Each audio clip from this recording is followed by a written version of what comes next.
Olá, queridas amigas do programa de Mulher por Mulher. Bem-vindas novamente a mais um programa. Que bom estar aqui com você. Que bom poder, novamente, podemos passar para você um pouquinho daquilo que Deus tem nos proporcionado aprender. E hoje nós vamos falar de um tema muito importante para as nossas vidas. Nós vamos falar de maturidade.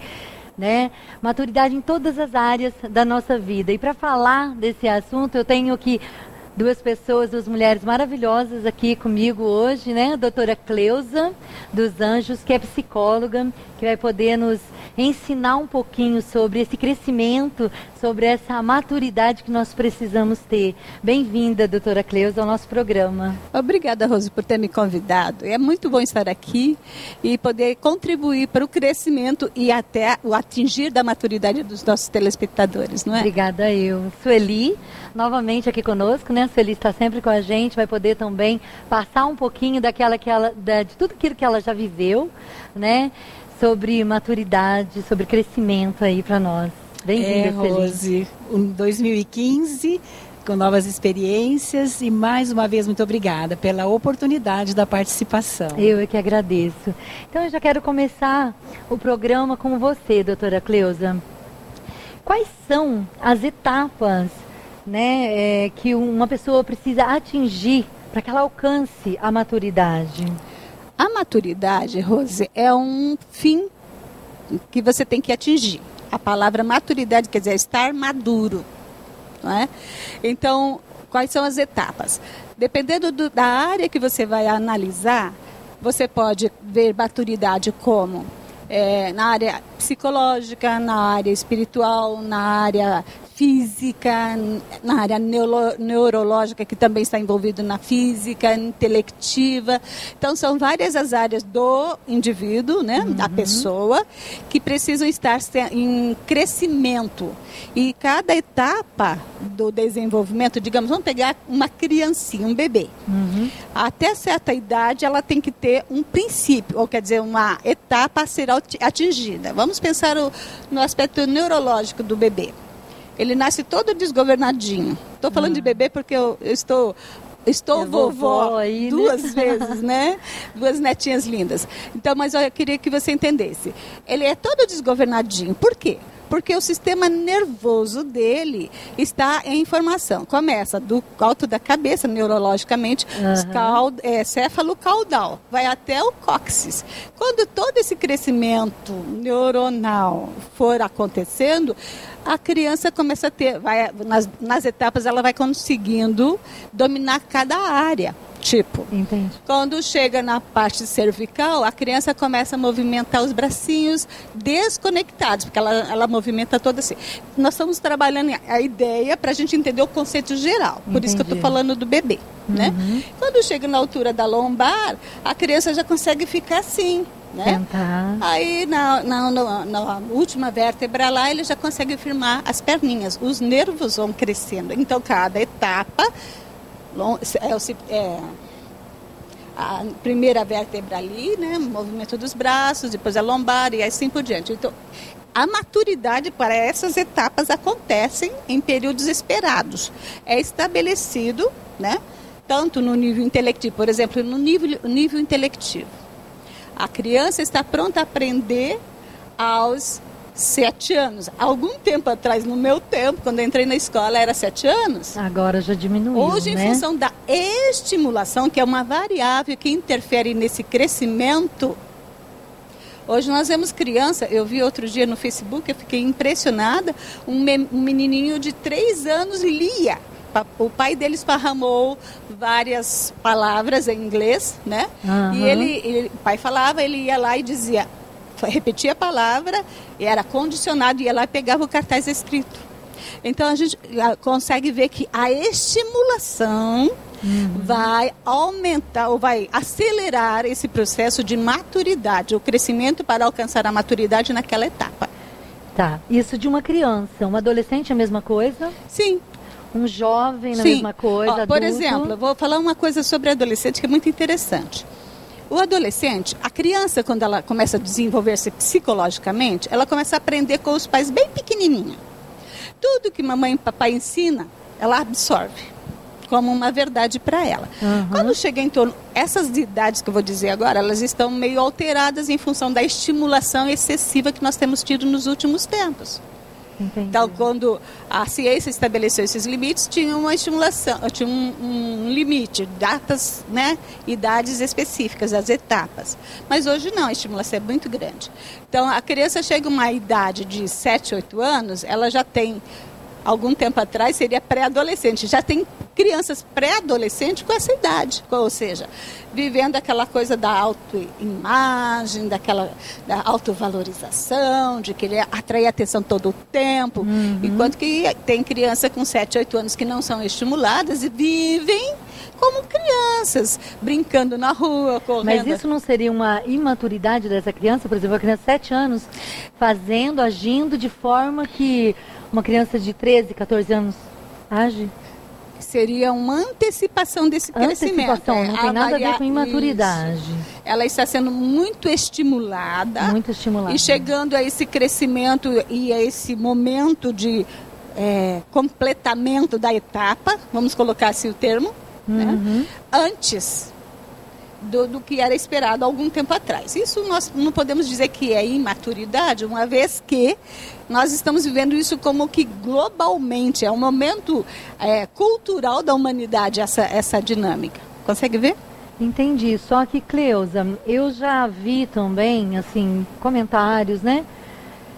De que quando a pessoa, um adulto, nós estamos falando agora de um adulto ele se acha, assim, seguro demais, uma pessoa autoconfiante demais em tudo que faz, em tudo que diz. Esse adulto, quando age dessa forma, ele é considerado uma pessoa imatura. No caso, uma criança, se ela age dessa forma, também não seria aí uma criança imatura também? Tá, então vamos abordar o crescimento emocional agora. Né? Falamos no neuronal, falamos até nas questões de respostas comportamentais. Há uma diferença, então, aí. Então, no emocional, a criança ela vai assimilando coisas, ideias de si mesma, né? E isso vai derivar, vai estar relacionado à dinâmica que tem os pais com aquela criança. Entendi. Vamos pensar, o adulto que não. Também. O adulto meio que alopra aí, está aloprando ou não? Vamos pensar assim. O adulto que é muito valorizado enquanto criança... Entendi. Você entendeu a variável? Ele cresce. O meio que esse adulto cresceu fez com que ele criasse uma identidade que ele sabe que ele que ele pode. Essa identidade é uma identidade puramente egóica. Aliás, segundo Freud, né, o homem é egóico, tem o ego e de superego, você sabe, né, mas já ouviram isso na mídia, leram coisas a respeito. O que é ser egóico? É o indivíduo, eu sou. Eu tenho, a minha formação é aquilo que eu absorvo e coloco dentro de mim. Né? Aquilo que faz parte da minha estrutura, aquilo que eu assimilei como verdades durante a história de vida no meu relacionamento primeiro com mãe, se a mãe é imatura, a criança também desenvolve atitudes, depois com relação à escola, e assim vai as etapas. Né?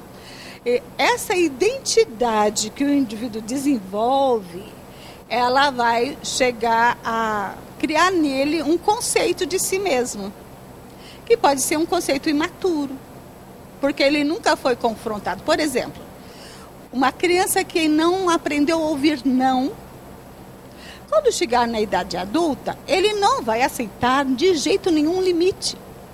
Porque o limite vai ser do tipo um cerceamento da existência dele. Dá para entender? Então, esse crescimento, essa maturidade não tem a ver com como passou pela etapa, é como passa. Como chega lá? A maturidade ao fim, então tem variáveis que vão interferir nisso. Então, uma pessoa madura, vamos pensar no indivíduo, maduro emocionalmente, né? É aquela pessoa que tem domínio próprio, não se altera facilmente, olha para as coisas e diz, poxa, o que eu tiro de proveito disso? Né? O indivíduo que não é maduro e que não foi instruído, não foi formado em função daqueles relacionamentos de escola, familiar, a validação, o limite, essas coisas todas, ele acha assim que tudo ele é o centro. As coisas são... mas é o centro, é aquele que só fala coisas que se acha muito? Não. A pessoa que é autodepressiva, às vezes, ela acha, tudo é comigo. Por que as pessoas sempre é comigo? Por que sempre as coisas dão errado comigo? É uma ideia de autorreferência. Então, as pessoas que não são maduras, elas criam uma ideia de autorreferência. Elas não conseguem visualizar-se num contexto, interagindo com esse contexto de uma forma equilibrada. Entendi. Né? Então tem um conceito bíblico que eu gosto muito, que é o ensinamento de Jesus. Ele diz assim que o amor tem que ser equilibrado, a Deus em primeiro lugar e ao próximo como a si mesmo. Isso faz com que as pessoas pensem, não é? Que ela não é só, nem mais nem menos, ela é aquilo que ela tem o outro também. A validação do outro entra numa pessoa que tem essa ideia de maturidade, que atingiu essa maturidade emocional falando. Então a gente pode discorrer ainda para frente mais alguma coisa. Respondi a tua pergunta? Respondeu. Legal. Você, se ele tem alguma coisa a falar sobre esse egoísmo, por exemplo, que a Cleusa estava falando ali. Esse egoísmo, desde que Adão e Eva acharam por bem conhecer esse mundo, né? É inerente ao ser humano pelo pecado. Quando nós, enquanto criação, andávamos com Deus, acho que a centralidade era Deus, né? E usufruir de tudo que era bom. Então o homem ficava naqueles benefícios de governar até sobre todas as coisas, como o Senhor determinou que fosse. Com a queda, o homem deu de cara com si mesmo, não é? Quando ele até já foi se esconder de Deus. E aí, a partir daí, ele começou a ver as suas mazelas, as suas dificuldades e com o que ele tinha que lutar. E, em primeiro lugar, o egoísmo, porque é voltar-se para si mesmo. Ele já começou a estar olhando, né? Tendo esse olhar com essa dificuldade. Já em questão, assim, né? A gente está falando sobre imaturidade, né? Maturidade aí... Adão não estava preparado para isso, né? Não. Era imaturo, né? Porque não tinha vivido ainda, né? Por ser o primeiro homem também, né? Eu acredito que mesmo ali, Deus, como a palavra diz, né? Que Deus falava com ele, andava com ele. Quando ele pecou, quando ele caiu em si, eu acredito ali que ele viu, né? Que ele sentiu a imaturidade ali, né? O quanto ele... ainda era imaturo, né? O quanto precisava ainda aprender muito, né, com Deus, né? Por isso que a Bíblia é uma referência, agora falando no crescimento, né, para chegar a uma maturidade enquanto cristão, né? No lado espiritual. Como nós sempre tratamos no programa alguma parte em relação à Bíblia, ao entendimento das coisas de Deus, então a Bíblia ela está como referência de ensinamento, justamente porque enquanto nós somos criados e andávamos com Deus, nós não tínhamos essa necessidade, porque a própria presença do Senhor supria o relacionamento. Né? E o que a Bíblia diz sempre que o Senhor quer de nós, do homem e da humanidade, é relacionamento. Mas é muito duro entender isso, até porque nós nos relacionamos mais conosco mesmo. As nossas necessidades, as nossas dificuldades diárias, e não vamos à presença dele. Quando a gente vai à presença dele, busca pela sua palavra, entender o que ele vai ensinando e quais as normas para a nossa própria conduta, que seria voltar àquilo que foi a nossa criação, talvez amadurecimento chegasse antes, nessa etapa que Deus propõe, fosse mais rápida para nós. Então a gente peca muito, vai trombando, vai caindo e vai, porque não busca a essência que é a nossa natureza. Porque a palavra, quando a gente lê a palavra, quando a gente se interage com a palavra, ela nos confronta. Exato. Ela mostra ali o que está errado, o que é preciso mudar. Isso. Né? Para que a gente chegue nesse crescimento. Esse confronto, Rose, é que é o mexer com a minha visão, o meu lado. Então, se eu passo a examinar, né? segundo o que você disse, eu passo a examinar a minha conduta a partir de uma conduta externa, um padrão externo, e vejo que a minha conduta não está alinhada àquele padrão, eu começo a me autoanalisar. Peraí, eu preciso dar uma olhada, o que eu tenho que fazer? Né? Então, a Bíblia, para os cristãos, para nós cristãos, né, ela é um padrão que é um manual, remete né? É um manual, é um padrão de conduta, de crescimento tal, que remete a uma maturidade, inclusive emocional, não é? Então, aquilo que a Sueli colocou, eu achei muito tremendo isso, que o homem perdeu essa essência, logo ele passa a ser só voltado para si mesmo, ele não tem mais essa experiência, né? É a mesma coisa, por exemplo, nós terapeutas, nós funcionamos como um ajudante para o indivíduo se ver, se autoanalisar. Exatamente. Né? Na linha que eu atuo, a pessoa chega e conta toda a história dela para ela. Em muitos casos ela está madura, coerente, o erro é do outro, não dela. E é interessante que à medida que nós vamos refletindo, muito tranquilo, com aceitação principalmente, não é? Aí a pessoa vai começando a rever. Na outra consultório que eu tinha um espelho bem de frente para o indivíduo. Qual era o objetivo? Que ele se visse. Então, segundo o que a Sueli pontuou, e eu vejo assim também, a Bíblia é o nosso espelho. Né? A experiência do Filho de Deus é o nosso espelho. Verdade. E aí, sendo esse espelho, a quanto eu estou parecida com essa imagem? Alguns podem dizer, nossa, mas perde-se a identidade. Não.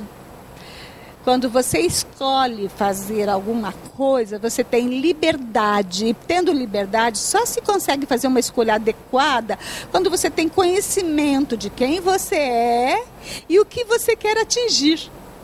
Consegue visualizar?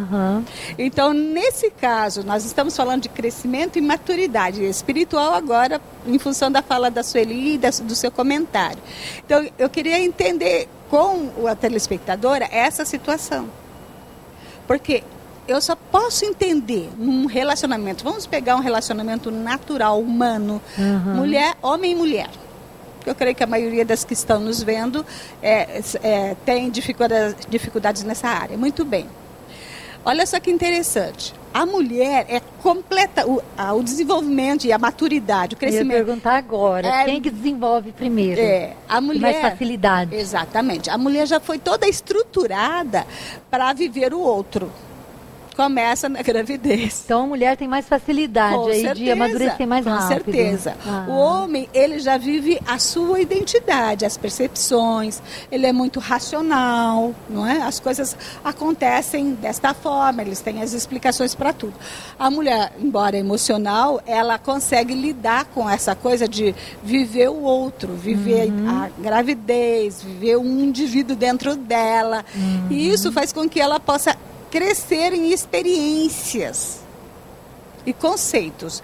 Só que se ela se mantiver no emocional puramente, ela perde essa essência, ela perde não, essência não, eu diria, essa capacidade de ir galgando crescimento, não é? Então, a mulher, por conta dessas experiências todas, como a essência que a mulher ela vai realmente amadurecer mais cedo, porque ela experimenta mais coisas, são mais variáveis que vão interferir na vida dela. Doutora Cleusa, e por que existem algumas pessoas que se sabotam nesse fazer essa autoavaliação aí, que nem você estava falando, a respeito de, poxa, eu posso pensar, né? Eu posso ali decidir o que eu vou fazer, né? Se eu quero mesmo seguir caminho rumo a essa maturidade, né? Ou não. Porque tem muita gente que se sabota ali. Por que acontece isso? É verdade mesmo. Para nós, os psicólogos, são os traumas, sua grande maioria. E os traumas são as variáveis que fizeram, né, o conteúdo interior desse indivíduo. Né? Elas se negam a querer crescer. Por exemplo, o crescimento da mulher como uma mulher casada, com experiências de vida e tudo mais. Se ela não teve um exemplo, um modelo dentro da casa de um casamento adequado, ela vai fugir disso, ela não vai querer enfrentar essa situação. Seria um exemplo. Né?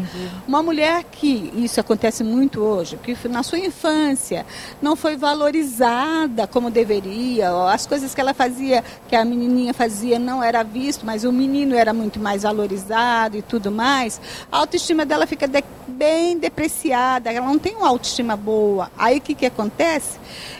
Tudo que seria ideal para ela, tudo seria condições de conquista, de crescimento, ela vai, não é para mim, eu não consigo, é para o outro, para mim não. Então, são variáveis que vão interferir nesse crescimento para o atingir, né, a etapa certa. E muitas vezes pode ser até inconsciente essa atitude, não é porque ela se negue, né? Acho que, assim como a pergunta, se a pessoa se nega a isso, mas acho que, na verdade, por ser parte de trauma, talvez ela nem perceba, não é? A dor do trauma, o que ela já viveu, já dá uma barreira para ela. Verdade, não é talvez, nisso. É certamente. Ah, tá. Né? Uhum. O que você está pontuando é excelente, porque dá para a gente entender. A pessoa não faz porque quer ou deixa de querer. Uhum. Ela está aprisionada. Ela não tem liberdade para escolher. Ela não consegue, enquanto ela não resolve esses conflitos, ela não tem liberdade para escolher. Ela se sente fraca, talvez, também? Com poucas forças para... Às vezes nem entende o que é que precisa atingir. Né? E aí é muito interessante isso. A questão como modelo, né, o espelho que a gente vê na palavra. Tem lá o que deve acontecer. E ela chega, olha para si mesma e vê, opa, não está acontecendo comigo. Está tudo errado, né? Então, o que está de errado? É a hora de olhar para dentro de si, o autoexame. Na psicologia, a gente usa a estratégia do psicólogo e ajudar o indivíduo a fazer o autoexame. Pegando o gancho, Sueli, de tudo isso que a doutora Cleusa disse, a palavra, né? A palavra é essencial para nós. Ela nos fortalece ali, nós tomamos posse, né? Quando a gente tem essa intimidade com a palavra, acreditamos, né? Naquilo que Deus fala conosco através da palavra, a gente cria forças, né? Cria, até porque, como é dito na própria palavra, que ela é vida, mas para que ela seja vida, porque uma pessoa pode ler a Bíblia todinha durante o ano e não acontecer nada com ela. Então a necessidade é desse contato, querendo o confronto, né? Como na psicologia, na terapia, no consultório, a pessoa é levada a estar diante do espelho. Se o cristão ou qualquer pessoa assim que se interessasse em entender, é um manual, então vamos ver o que o manual diz. Automaticamente vai começar a entender direcionamentos que são dados e você fala, mas como eu me situo nisso? Né? Jesus agiu assim, Deus falou dessa maneira, ou, por exemplo, amar, eu sou capaz de amar, por que eu não sou capaz de amar? E começar a buscar isso, quais foram os meus problemas, o que tem em mim, quais são as barreiras, né? Ter humildade. Acho que um dos pontos entre o egoísmo, né, e a humildade, que a palavra sempre nos leva, Jesus sempre nos ensinou a andar em humildade. Ele andou no meio dos grandes, ele foi a templos, em meio aos sacerdotes e tudo, e ele nunca foi arrogante, você nunca viu ele precisando impor. Ele apenas dava orientação, e ele andava e ele se movimentava em meio a toda a classe social. E ele vem nos levando diante das maiores dificuldades, das tragédias humanas que ele nos apresenta na Bíblia. Cada um de nós pode se identificar em alguma situação daquela, com certeza. Não é? E ele sempre levou um caminho, levou a luz e levou a verdade e trouxe a pessoa a um outro nível de entendimento. E que a gente pode observar que essa pessoa, então, conseguiu, dentro do que foi colocado aqui na psicologia, o que era estabelecido de uma etapa, né, para ela alcançar, essa pessoa veio trazida pela palavra de Jesus. E essa palavra ainda é viva, ela permanece.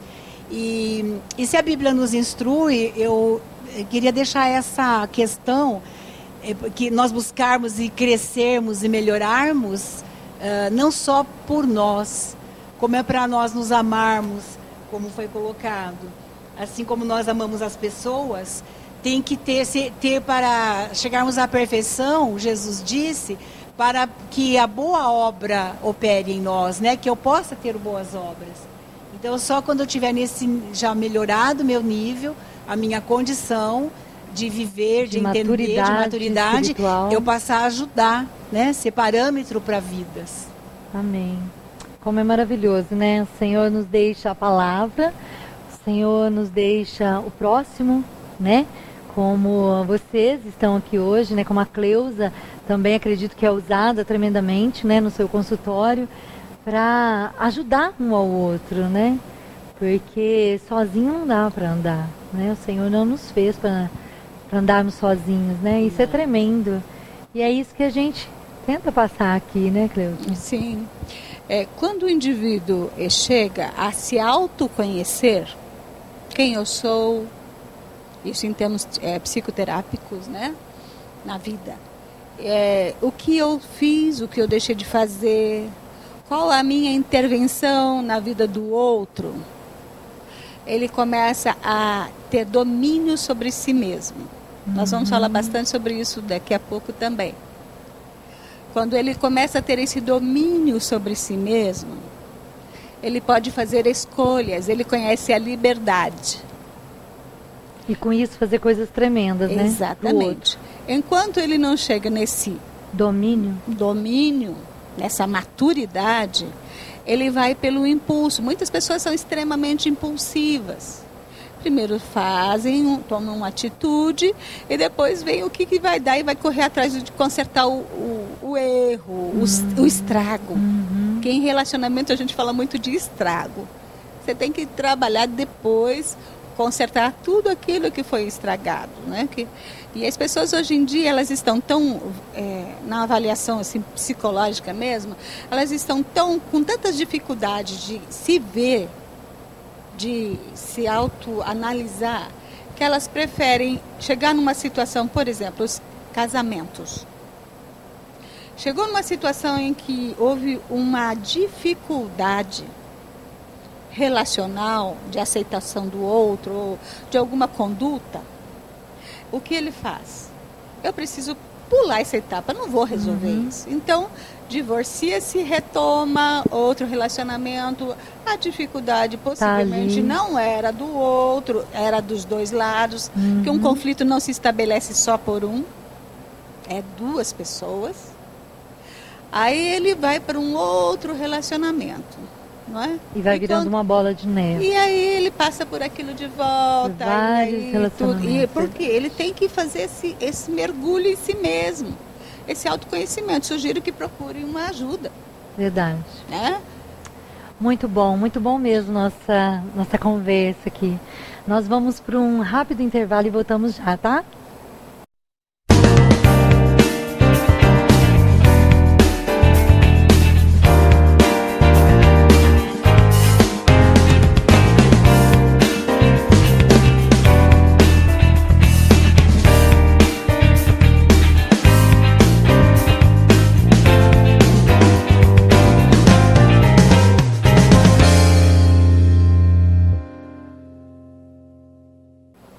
Ok, já estamos de volta. E retornando, Cleusa, aquele assunto do bloco anterior, eu gostaria que você falasse um pouquinho para nós sobre esse domínio que nós temos que ter para gerar essa maturidade em nós. Eu vou usar um exemplo, Rose, bem prático, para ilustrar, né, o conceito que eu quero passar. Quando você era menina, você ganhou uma bicicleta. Toda menina ganhou uma bicicleta, não é? Você não tinha a estrutura de se colocar em cima da bicicleta, porque você não tinha um equilíbrio ainda estabelecido. Você teve que treinar. Foi um tombo, 2 tombos, não sei quantos você teve. Eu caí alguns, né? E quando você conseguiu esse equilíbrio, você conseguiu andar, desenvolver uma linha reta, pelo menos. Quando você conseguiu um equilíbrio maior, você passou a ter a experiência de andar entre outras bicicletas sem esbarrar em ninguém. Porque você tinha um equilíbrio. Dá para entender?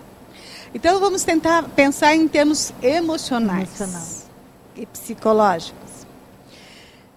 Vamos criar aqui uma pessoa, um indivíduo hipotético. O indivíduo que nunca recebeu carinho, amor, não sabe o que é isso. Ele não tem essa experiência. Então, ele não vai ser uma pessoa madura nessa área, no amor. Ou ele vai procurar ser muito, excessivamente amoroso, para ganhar atenção, ou ele vai ser excessivamente rude. Estou de frente com a minha bicicleta, ou eu subo na bicicleta, ou eu não aprendo nunca. Não é? Aí, esse indivíduo, ele precisa repensar por que ele não consegue, ou ele consegue exageradamente. Vocês já viram pessoas que ajudam todas as pessoas, faz tudo pelos outros, mas esquece de si mesma? É coerente isso? É uma pessoa que se gosta, é uma pessoa que se conhece, sabe o seu potencial? Ou qual é a motivação dela? Então, nesse quesito amor, nesse desenvolvimento para a maturidade, de ser uma pessoa com equilíbrio, né? Para ela está falho. Dá para entender? Então, o que acontece? Ela precisa olhar e se equilibrar e aprender de si mesma e ver por que ela faz isso. Primeiro, ela tem que reconhecer que existe um problema. A tendência natural das pessoas é dizer assim: eu sou assim mesmo. Sabe a síndrome da Gabriela? Eu nasci assim, eu sou sempre assim. Então, o que eu quero pensar agora, né, conosco aqui? Eu preciso ainda dessa busca de mim. Se eu não buscar, é o que a gente conversou no bloco anterior, se eu não buscar a compreender o que é que está em mim, o que age em mim, como é que eu faço, quais as minhas experiências, qual é a minha estrutura e qual é adequada ou não vou aprender a andar equilibrar na bicicleta. Ultrapassar barreiras, né? Literalmente. Aí o que acontece? Vai ter que investir nessa busca, não é? E à medida que investe nessa busca, ela consegue, conhecendo-se, dizer: eu posso ir por esse lado ou por aquele. Fazer a escolha. A mulher que nunca recebeu... Vamos usar exemplos práticos para ajudar a nossa telespectadora. A mulher que nunca recebeu o carinho do pai. O pai, na educação, na formação da estrutura de personalidade do indivíduo, que é o caráter, né? A personalidade é dividida em temperamento, que nasce junto, e caráter, que é aprendido desde os primeiros momentos da vida até você velhinha. Né? Então, eu já estou com 60 anos de caráter formado. Aí, o que eu quero que você entenda? Olha só. Essa mulher não recebeu esse carinho, esse amor, essa validação do pai. Ela vai demandar do marido uma paternidade que ela não recebeu. O marido quer uma mulher que cuide dele. Por quê? Porque ele também tem essa necessidade. Nós, as mulheres, somos aparatadas de muitas características, né, com o objetivo de ajudar, ou de ser suporte. E aí, esse é um grande problema. É gerado um conflito aí. Como vai essa mulher reagir a esse conflito, uma vez que ela não é madura, por conta de uma variável que aconteceu na história de vida dela? Tá, e como ela alcança, então, essa maturidade aí? Tá. Como ela pode ser alcançada essa maturidade, que houve ali a falta do relacionamento com o pai? Tá. Qual é o padrão? O padrão seria ela receber uma atenção, né, da paternidade. E essa paternidade foi inadequada. A tendência natural é ela não amadurecer, continuar imatura, gerar filhos imaturos, que terão filhos imaturos e uma relação sempre doente. Se você olhar para pessoas que têm pais alcoólatras, por exemplo, filhos, homens que têm pais alcoólatras, enquanto eles são filhos, eles rejeitam frontalmente aquela situação, odeiam aquilo, lutam contra aquilo. Quando eles se casam, na sua grande maioria, e se tornam pais, se tornam alcoólatras. Assim, ele vai agir como o pai agiu, ele vai agir com o filho dele, esse filho pode vir, necessariamente não vai acontecer, mas a tendência é grande de reproduzir. Algum tempo atrás, estava conversando com uma pessoa, não estava em atendimento, e ela falando da mãe, né? Uma menina que eu conheço lá, manicure, falando da mãe. Falou uma porção de coisas, que a mãe era assim, irritada, não sei o quê. Aí eu fui conhecendo um pouco melhor ela. E eu falei, mas você também age, você também é meio estressadinha, né? Você não acha que essa situação você podia reagir diferente? Com muito carinho, com muito amor. Fui pontuando para ela, não era um processo terapêutico. Ela falou, Cleusa, eu nunca tinha reparado que eu repito o padrão da minha mãe. Uhum. Rose e Sueli, foi tão tremenda, nós chamamos na psicologia de insight, aquela compreensão profunda. Caiu a ficha dela, né? Caiu a ficha. A linguagem, agora não existe mais ficha, mas caiu a ficha. Foi tão tremendo que dias depois ela chegou, minha mãe está um doce comigo. O que aconteceu? Quem recebeu a verdade da estrutura de relacionamento, do defeito do relacionamento? Ela. Então, a mãe tinha uma conduta, né? E uns dias depois ela me disse assim, sabe, Cleusa, ela até vem com a chatice dela, mas eu digo, mãe, se você quer fazer assim, eu não quero ouvir, tenho esse direito, posso escolher? Cleusa. Achei tremendo, isso uma atitude, alcançou a maturidade, você entendeu? Tá, entendi, só que voltando ao relacionamento daquele casal. Tá. Se essa mulher não teve, né, ali, o pai já não existe mais, ela não teve esse relacionamento que foi preciso, né, na infância, com o pai. E hoje ela pede do marido que se, ali, sem ela perceber, ela exige que o marido trate ela, sim, né, sim, da forma com que ela sonha, sei lá. E como que essa mulher consegue caminhar? Não, eu acredito que não é só se autoavaliar, como que ela consegue superar isso? Olhar para o marido dela e falar, poxa, meu marido, não é meu pai. Tá. Esses relacionamentos, se não tem uma cura pelo insight ou mesmo pela, né, que a Sueli conhece muito bem a respeito dessa cura espiritual, né? Se não tem essa cura pelo insight, pela psicologia, pela ciência, ele vai continuar assim, vira padrão relacional. Vai ser assim mesmo, como eu disse. Vai passando de geração para geração. Entendi. Então você conhece. Tem uma pesquisa que eles fizeram nos Estados Unidos de 2 famílias. Achei muito interessante essa questão da paternidade e das condutas, da imaturidade que se perpetua nas gerações. Eles analisaram 200 anos 2 famílias.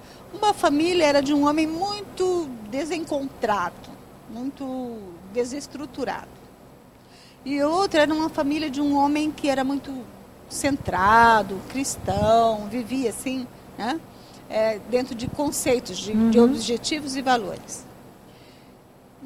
Eu não vou saber da estatística né? Mas nesses 200 anos, a família daquele homem desencontrado gerou em torno de uns 500 e poucos descendentes, dos quais a grande maioria tinha problemas psicológicos.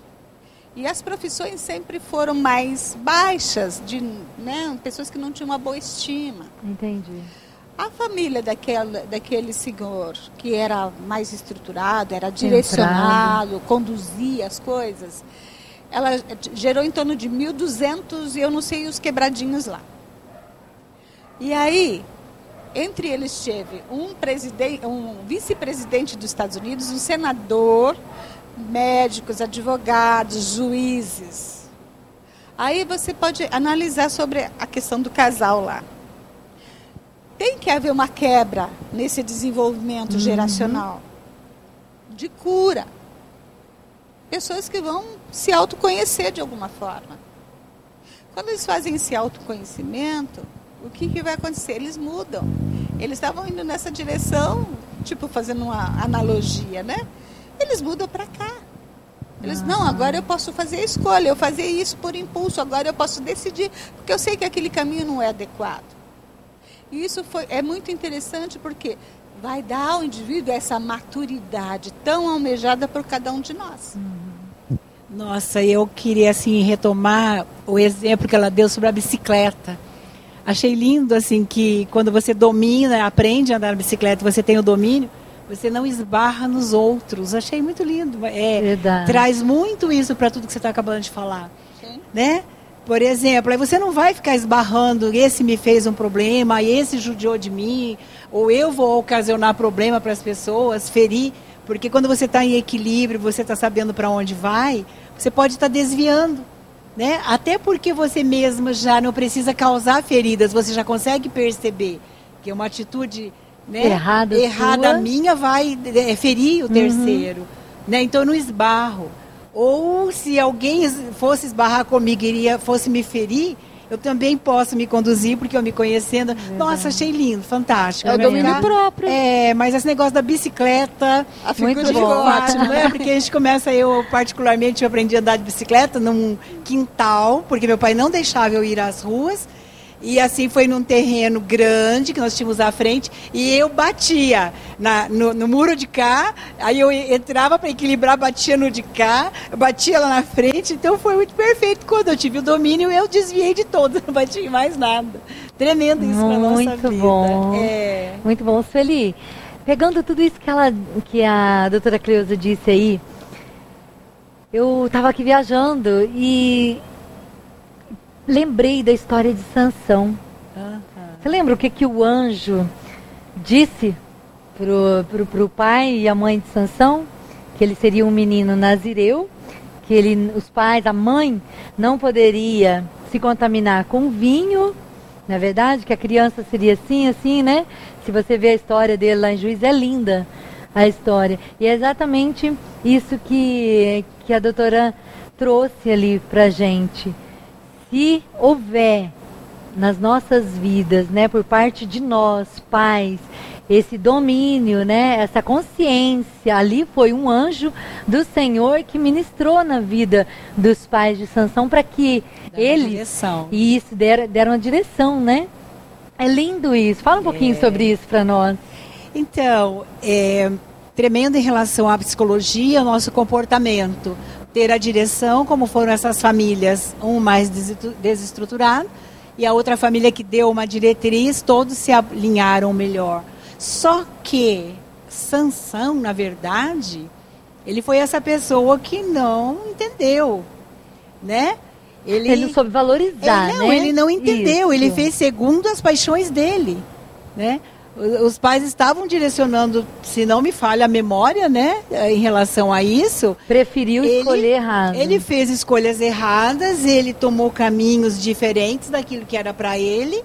Ele bateu cabeça, ele insistiu. Aí a gente convida a todos que estão assistindo, estejam ouvindo, que vão ler a história de Sansão, porque senão ficaria complicado adentrar em tudo. Mas o final de tudo é que ele teve o preço da vida dele por ele ter feito escolhas erradas. Ele andou com quem não deveria, com quem não era previsto para ele, né? Que foi a escolha de uma esposa que veio causar transtornos.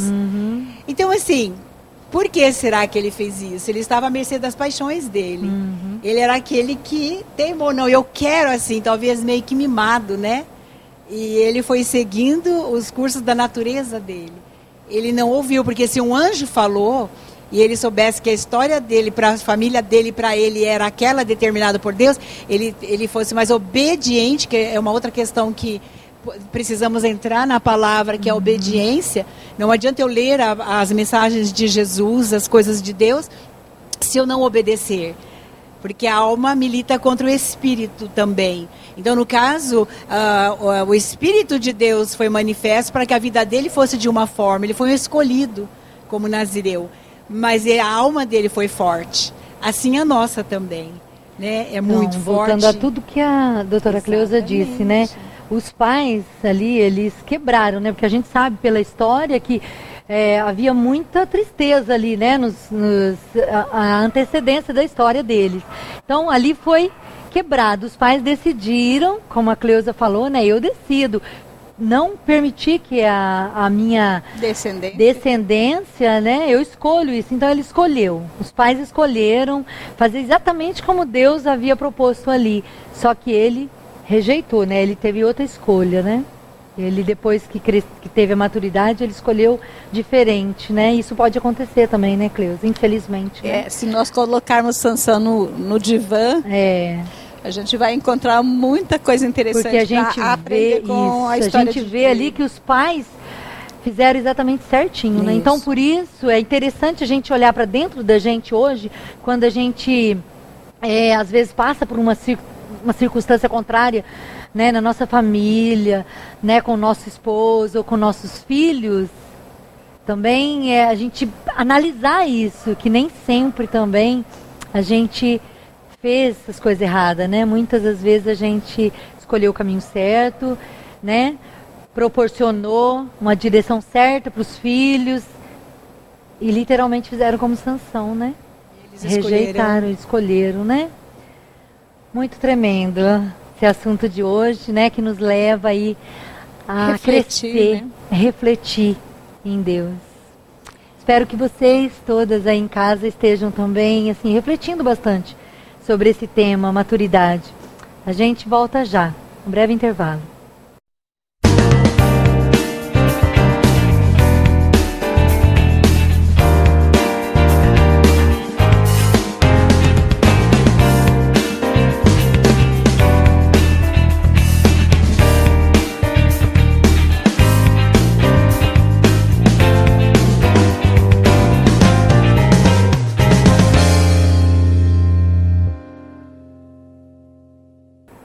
Olá, nós estamos de volta e eu quero continuar com você, Cleusa, agora nesse terceiro bloco. Eu gostaria que você falasse um pouquinho em relação à paternidade.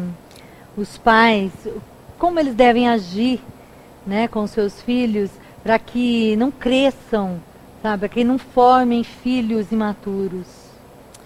Sim, Rose, é assim, ó. O pai, para ser um pai maduro, para gerar filhos maduros, primeiro... Quando você fala pai, sexo masculino ou pai e mãe? Não, eu estou falando da paternidade masculina. Masculina. O pai forma a estrutura, a autoestima, e a mãe a afetividade. Tanto é que se você observar uma mãe levando um bebê, ela leva o bebê puxadinho para si.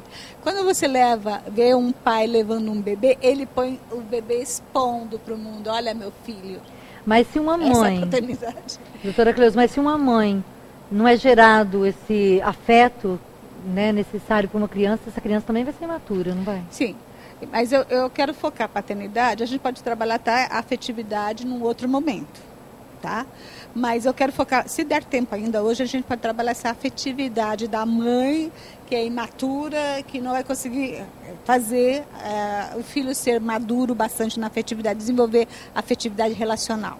Mas vamos para a paternidade primeiro. Assim, o pai, ele vai desenvolver na criança, seja menino ou menina, tá? Aquela ideia, eu sou importante, eu tenho um valor para alguém. Meu pai me valoriza. Esse pai, ele vai criar uma estrutura, um sentimento de segurança, de apoio dentro do filho ou da filha. A filha, em geral, quando adulta, ela busca um marido parecido com o pai, seja ele maduro ou imaturo, na grande maioria. Como a questão do alcoolismo que nós mencionamos há pouco. O filho vai procurar fazer ou um modelo, se o pai é maduro, o exemplo das duas famílias dos Estados Unidos, ou o modelo, o antimodelo do filho, do pai que é inadequado. Então, essa paternidade, ela vai estabelecer essa segurança, esse equilíbrio, ou parte desse equilíbrio. Agora eu posso até pincelar um pouquinho sobre a afetividade. A mãe vai ensinar esse menino ou essa menina a ser afetiva. Se o pai é direcionador, vamos pegar uma família. O pai é direcionador, aquela pessoa que traz segurança e tudo mais. Aquela mulher, mesmo não tendo tido um pai adequado, ela vai se acomodar embaixo dessa proteção, desse cuidado. Uhum. E ela se acomodando embaixo disso, a afetividade dela vai fluir mais naturalmente. Porque ela vai começar a ver a exigência da criança, do primeira infância, segunda infância e assim por diante, e ela vai começar a se adequar. Entendi. Àqueles momentos, aquelas experiências. Ela pode até burlar aquela previsão fatídica de que ela não seria uma mãe que estaria dando uma estrutura emocional para essa criança.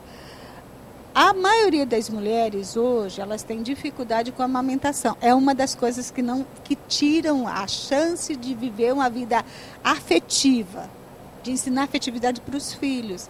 Porque a amamentação é trazer para junto, é dar de si, é amar profundamente. Algumas mulheres têm processos de depressão pós-parto, porque elas não conseguem lidar com essa coisa do outro, de dar-se para o outro. Consegue ver a afetividade embotada por conta de alguma história de vida anterior. Agora o pai, né? Não. Né? O pai, ele vai dar esse norteamento. A pessoa vai crescer segura. Eu só quero contar uma experiência de ontem. Ontem meu filho se formou e fomos lá no Parque de Exposições ver.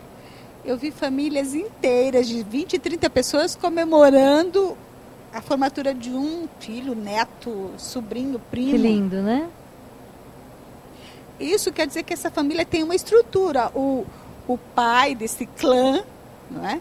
Ele conseguiu trazer essas informações e gerações, talvez até a terceira, quarta geração lá.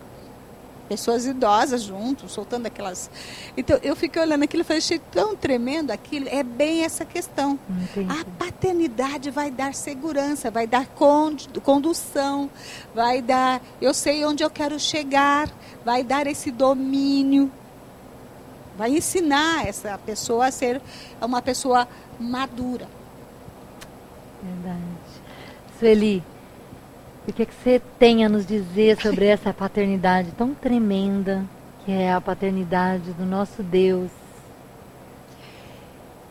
Rose, para nossa maturidade, né? Antes de ser para nossa maturidade, ou juntamente, como foi falado que o pai natural, né, aqui na nossa humanidade, ele dá direção, ele dá segurança, esse é o papel. E quando ele falta, tem desajuste, desatinos, desesperos, desorganização. Eu creio que para aproveitar um pouquinho o tempo, para poder honrar esse Deus enquanto pai, por isso nós chamamos ele de pai, agora também eu posso entender melhor, né, já que tão importante esse papel, que cada uma que está nos assistindo possa entender que, mesmo que você tenha sofrido problemas com a paternidade na sua vida, e que você ainda esteja em busca, ou que esteja em restauração, ou tentando alinhar tudo isso com o seu casamento e o seu esposo, né?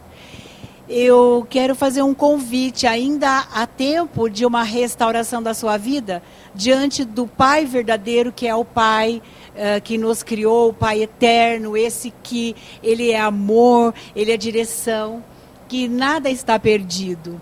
Que não se desespere se você não pode passar por um divã, por uma sala terapêutica, por esse aconselhamento que nesta sessão que nós estamos hoje, eu vou me identificando em coisas, eu estou aprendendo, eu estou podendo transpor também as barreiras e olhar lá para a minha família e ver dificuldades ou coisas que foram soluções, mas que há uma esperança. Se não pode ser tratada ainda neste momento, enquanto a psicologia, enquanto a terapia, se atira diante do Senhor Deus, através do seu Filho Jesus Cristo, né? Faça um convite, né? Aceita esse apelo de Jesus, assim, de que Ele é o que trouxe as boas novas e trouxe a esperança e deixou a palavra para nós, né?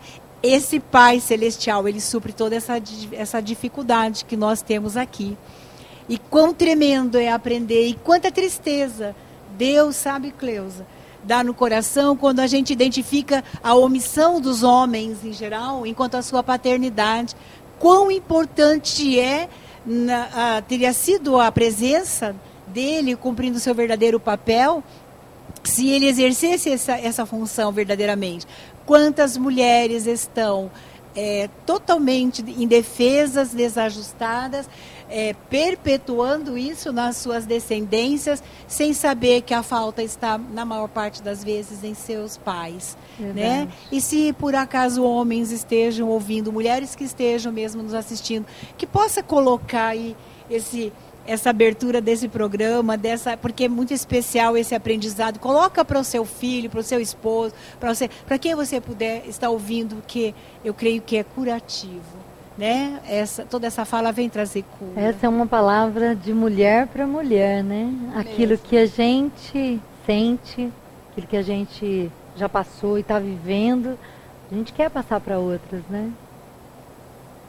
E você, doutora Cleusa, o que você deixa para as mulheres, principalmente para as mulheres que estão nos assistindo, que se identificaram como imaturas?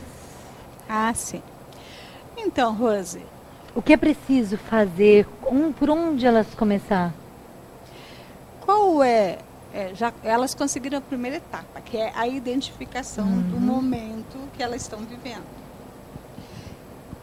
Esse repensar da experiência de vida que a Sueli falou sobre pensar de história de família e tudo mais, é uma outra coisa que deveria ser buscada, né, por cada uma das pessoas que se identificarem imaturas. Culpar esse pai, crucificá-lo porque não tinha o que dar, não era uma coisa que ele tinha para dar, por isso não vai adiantar nada, né? A primeira coisa que ela tem que fazer é olhar para esse pai e dizer: eu perdoo. Ele não tinha para dar. Ele não tinha para me orientar. Ele era até uma pessoa desorientada, em alguns casos são bastante desorientados. Então, aí essa pessoa que se identificou, teria que passar por esse segundo processo. Perdão. Porque se ela guardar essa situação de ressentimento, porque, puxa, então a minha vida é toda atrapalhada por causa dele, ela não vai mudar, ela não vai amadurecer. Verdade. E os filhos dela vão passando, né? Tudo aquilo vão que a gente... receber dela essa dificuldade e também até esse sentimento de raiva. Então eu convido você a pensar numa coisa. Como a minha manicure fala, né? Ela olhou para si mesma e viu que ela reproduzia a atitude da mãe. A gente vai reproduzir coisas, atitudes a partir da dinâmica relacional com o pai. A falta de, o excesso de, e aí tem as variáveis. Ela olhou para si mesma e decidiu: não vou fazer igual. Eu posso fazer melhor porque eu agora tenho filhos. Será que é fácil suportar no futuro a visão de um filho olhando para a gente e sentindo a mesma coisa que nós, por não termos pais adequados, sentimos por eles? Verdade. Então, a melhor dinâmica aqui, a melhor postura seria olhar para isso e dizer: bom, eu vim disso, aconteceu isso, mas eu tomo a posição de mudar, posso escolher. E eu gostaria que você pensasse bastante nisso e pusesse em prática. Coisas que a Sueli disse a respeito da paternidade de Deus, não é? Os vazios são preenchidos quando a gente busca. Freud disse Verdade. Que o homem tem um tremendo vazio na alma. E esse vazio que Freud estabeleceu na alma, ele falava de direcionamento, de cuidado. Mas você pode buscar resgatar isso para dar para aqueles que estão à sua mercê, que são os seus filhos. E que você possa ter proveito disso e até ligar para a Rose ou mandar no Facebook, não é? Tem um contato com a... Nós vamos deixar teu contato. Isso. Para poder falar para ela o quanto você cresceu, o quanto você se tornou uma pessoa melhor a partir desse momento que nós estivemos discorrendo sobre esse tema. E aí se tornar uma pessoa madura. o crescimento é etapa. É cada coisa que a gente vai aprendendo, vai sendo estimulada, até chegar naquele momento onde nós vamos ter domínio próprio. Amém. Amém. Obrigada mesmo, Cleusa. Obrigada pela sua presença. Foi muito bom aprender, né, com você tanta coisa tremenda e tanta coisa que o Senhor te ensinou e você pôde aprender. Obrigada pela tua presença, tá? Foi Obrigada, muito bom ter você aqui. Obrigada, Sueli, pela tua presença também. Nossa, você é sempre bem-vinda aqui com palavras tremendas, palavras edificantes. Que Deus possa abençoar a vida de vocês grandemente, tá? E eu andei lendo muito sobre maturidade e eu cheguei à conclusão, assim, na minha vida, que é preciso vencer os desafios. Que quando eu consigo vencer algo que talvez eu achava assim que não seria possível, eu cresci um pouquinho, até chegar à estatura de varão perfeito, né? Como a palavra diz, né? E então na minha vida tem sido assim, e eu tenho buscado, assim, Deus tem falado muito ao meu coração para novas conquistas, sabe? Fazer coisas diferentes, sabe? Talvez um curso. Isso, até mesmo isso, né, Cleusa? Eu acredito que vai ajudar você a amadurecer, vai ajudar você a crescer. Porque se você parar, ficar estagnado ali, né, dizendo, como a Cleusa diz também, que eu sou uma coitadinha, que eu sou com síndrome da Gabriela, não vai te ajudar em nada. Não vai fazer com que você cresça.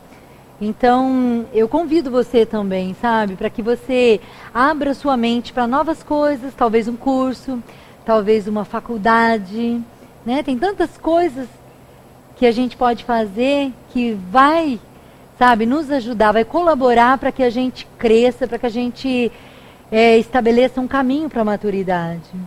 Tá joia? Eu quero agradecer, né, a todos vocês que estão conosco, a todos vocês que compartilham o programa, dizer assim que você possa ser ricamente abençoado com tudo que foi dito aqui, com tudo que a gente tem tentado passar para você aqui, para que você cresça.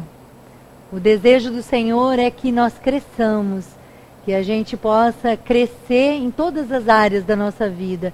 Então que você cresça mesmo, que você busque a maturidade em todas as áreas da tua vida. Amém? Eu quero chamar uma convidada muito especial também, que está aqui assistindo o programa, minha filhota. Vem até aqui, meu amor. E dizer, sabe, que a gente pode aprender até mesmo com uma criança. Eu tenho aprendido muito com essa menina aqui. E eu quero agradecer a Deus pela vida dela, porque ela me ensina muitas coisas. Todos nós, né, Cleusa, podemos ensinar um ao outro muitas coisas. Amém? Obrigada pela tua presença. Fiquem com Deus. Oi. Até o próximo programa. Manda um beijo, filha. Linda.